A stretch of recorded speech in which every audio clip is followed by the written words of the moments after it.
What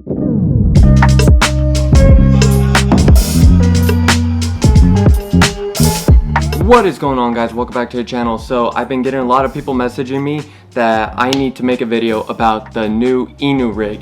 It's some sort of new rig that just came out of Japan, so I figured, you know what, let me show you guys how to rig it, let me show you how it looks underneath the water, and then tomorrow morning we're gonna go out and actually fish with it and see what we could catch. But I already rigged a couple of them, as you can see right here. My first one, not really that good.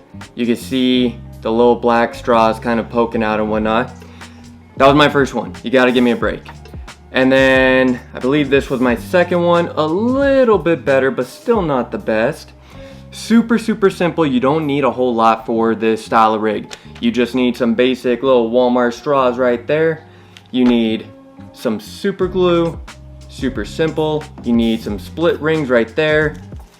A size 1 or size 2 circle hook or drop shot hook, whichever you guys prefer to use. And then I'm just using these just for demonstration, and I figured, you know what better than a Yum Dinger green pumpkin, everything eats green pumpkin. So I'm gonna show you guys how to get it set up just like this in the meantime. So this one is all ready to go and ready to clip all the ends off, but I just wanted to have that specific one set up just for a quick view and a quick demonstration. But we're gonna start completely fresh. So you're gonna grab your Senko. You can use a trick worm, you can use a Senko, you can use really whatever worm that you want for this style of fishing. You wanna grab one of your straws right here. What I noticed with the first one, I tried to just drive the straw through just like this. It was a hassle. So what I noticed, just cut it at a little bit of an angle, just like that, to create that point right there. You want that little bit of a point so that it can drive through the plastic much easier. So what you want to do is grab your Senko and grab your straw that you just cut, go slightly at an angle, probably about 30 degrees or so, and just push it straight through, just like that. Super simple, super easy. You want to drive it up, even it out, kind of pull it back if need be, and then do it again. Go right through the middle right there. And what we're trying to do right now is create an S. So when it's all said and done, obviously it is going to look just like this, kind of like a backwards S, and that is ideally what you want.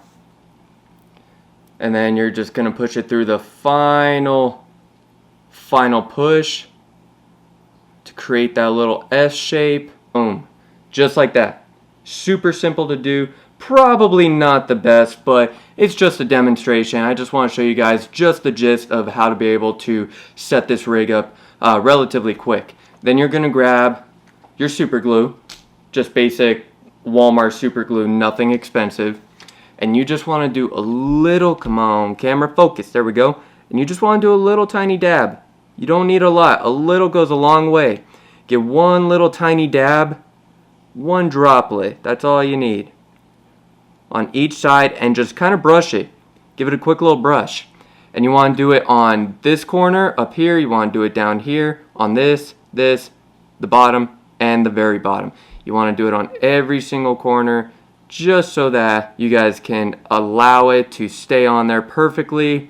And when the fish hits this, you don't want those straws to come out. That is why this super glue is so important. You want this to be able to stay on. You don't want this rig to fall apart. So make sure you get every little piece and kind of just brush it around. This one is done. This one I'm gonna let sit and dry. So I'm just gonna prop that little sucker up. Now that this one is already set, it's all ready to go, and we're gonna start clipping it. So obviously you wanna get as far down as you possibly can to the worm. So you're gonna clip that end, just gonna keep popping them off until you have it exactly how you want it. You want to make sure you get that final one real close, and there it is. You got every single little piece of straw in every single section of the worm. And the only reason why I'm using a Senko right now is because it's a little bit thicker and it's a little bit easier to present and show on the camera. But you guys can definitely use any sort of finesse worm that you want, or a Senko, or whatever you guys please. Alright guys, so I had to go grab some line, go grab my rod, everything like that, and also grab a hook. All I'm using right now is like a size 1 little tiny hook right there. As you can see, super simple. You can use whatever hook you guys want, whether it's a drop shot or a circle hook. So what you guys want to do is you want to have the hook pointing upward just like this. And you want to hold the hook and you want to feed downward into the eye of the hook. And just keep it straight up just like that. You can then let that go, whatever, not a big deal anymore. You're going to grab your worm just like so. You're going to grab the end of your line. And what you're going to do is go from the top of the worm and you're going to feed it through that very first guide right there. Boom. And then what you're going to do after that is you're going to feed it right through that middle column. Just like so. And then last but not least, you're going to feed it through the final column of the bait, which is typically going to be the thinner end of the bait. Come on. Get the line through. There we go.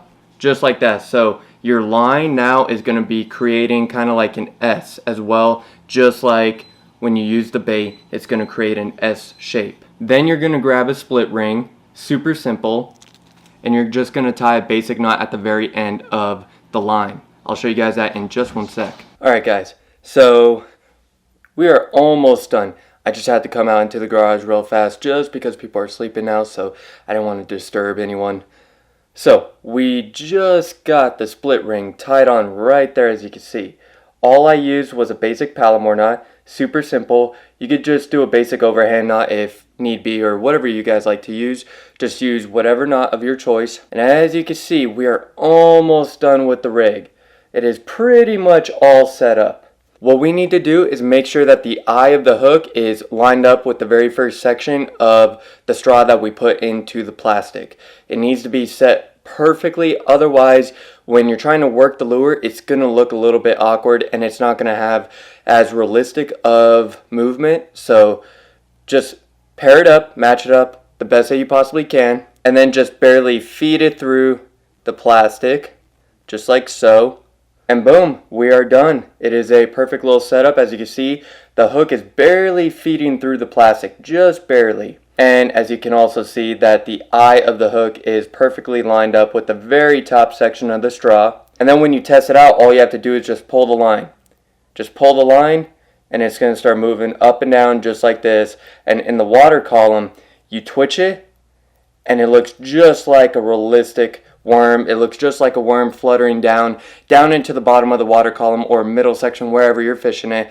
And when you just give it a few pops, it creates that lifelike motion. It is freaking wicked. But I want to show you guys what this actually looks like underneath the water. So what I'm going to do is I'm going to go grab my GoPro and we're going to fill up the sink or the tub or something like that, and I'm going to show you guys what this exactly looks like when it's actually inside the water. It looks freaking wicked. Stay tuned. And remember, tomorrow we are going to go out and actually use this technique, and we're going to do our very, very best to try to catch a fish on it, at least one.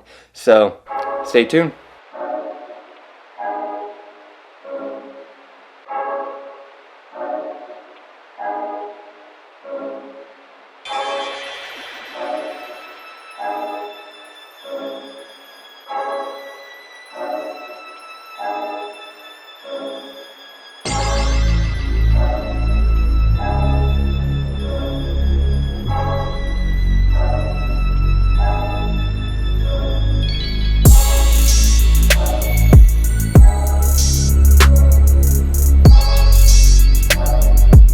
Alright guys, so we are out at the canal. We're going to give it a shot today. We're going to see if we can catch anything on the Inu rig. My intentions aren't to like load up and catch a bunch of fish. My intentions are just to see if we can get bites, any follows, and maybe hook any fish. So we're going to give it a shot here for a few. Hopefully you guys enjoy it. Let's get fishing.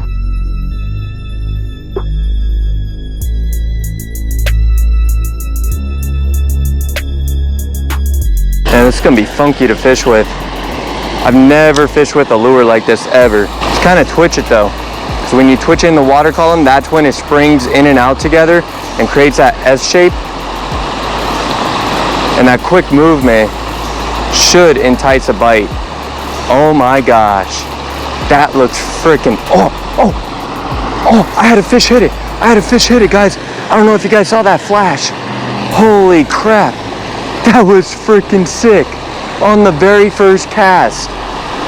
That was incredible. The one thing I'm really liking about it right now is, number one, the movement is absolutely insane. In a real fishing scenario, the movement is excellent. We're on second cast with the Inu rig, guys. And we got a tilapia with it. It catches everything. Oh my gosh, that is freaking wicked. Let's get this guy down here. I'm gonna just go down this little ladder right here, grab this sucker, pop him off, and see if maybe we could catch a bass. I had a bass on the very first cast, hit it. And then this guy, easy little release right there. And look, it doesn't even like get beat up. That's freaking awesome.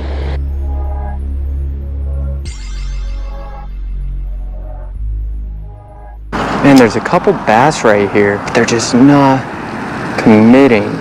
Like I said, all day they've been following it and checking it out, but they just will not commit to it. Oh my gosh, that bass followed it. That bass followed it. I'm having more follows back here, which is good. It's a really good sign. Let's see if this little bugger will hit it. Oh, he swam right at it. There we are. Oh man, he had it. I might have to put the GoPro underneath the water here just to show you guys the actual movement of the Senko, because I know that the Senko and the sink wasn't able to move all that well because there wasn't a lot of water to allow it to move properly, should I say. Oh man, he had the back end. He didn't have the right end. He literally had the whole thing in his mouth except for the portion that had the hook. Oh my gosh, I literally had that fish hit right away. He had everything but the hook in his mouth. Oh, come on. Oh. Got him. We got one. Oh, he popped. No, I actually had him. Oh, man. I've gotten so much action on this freaking thing. It's not the best when it comes to hookup ratio. You have to add a hook somehow to the back end of this. It's how you're gonna hook all your fish. Because I had a ton of short biters today, and man, the only fish I was able to actually stick other than this one was a tilapia. But I mean 100% if I had a hook on the back end, because I missed a lot of fish just because they were nipping the back end of the tail. So where the split ring is, if you can connect a hook right there, not a doubt in my mind that you could catch a ton of fish on this thing. I mean a freaking ton.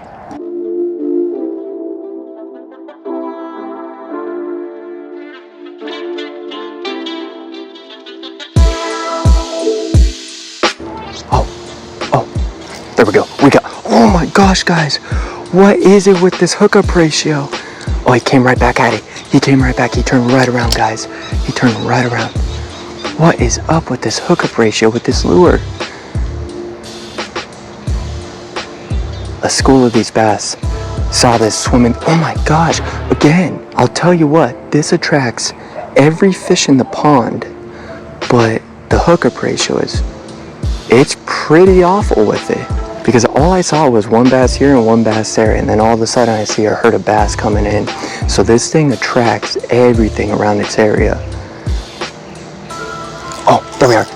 We got him. Oh my gosh, please stay on. Come on, Inu rig. Get up. We got him. And it's a chunk. Oh my gosh, look at that. Barely hooked right there, guys. Thank you for the bite, dude. Look at that chunky little fish right there.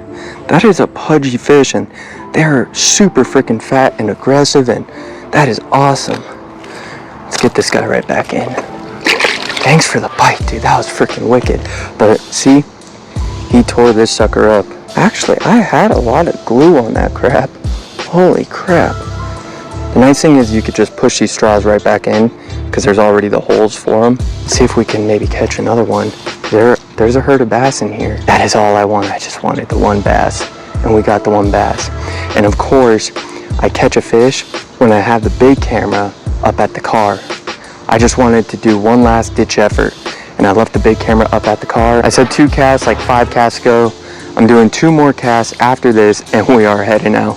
Wait, ooh, there we are. We actually got him.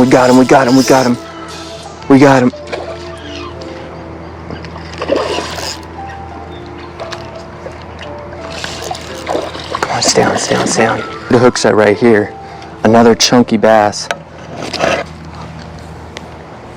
Look at this right here. That's a beautiful little bass right there, guys. Freaking awesome. Look at that guy. Really freaking pretty fish. That is freaking wicked. These are pudgy bass. That is freaking awesome.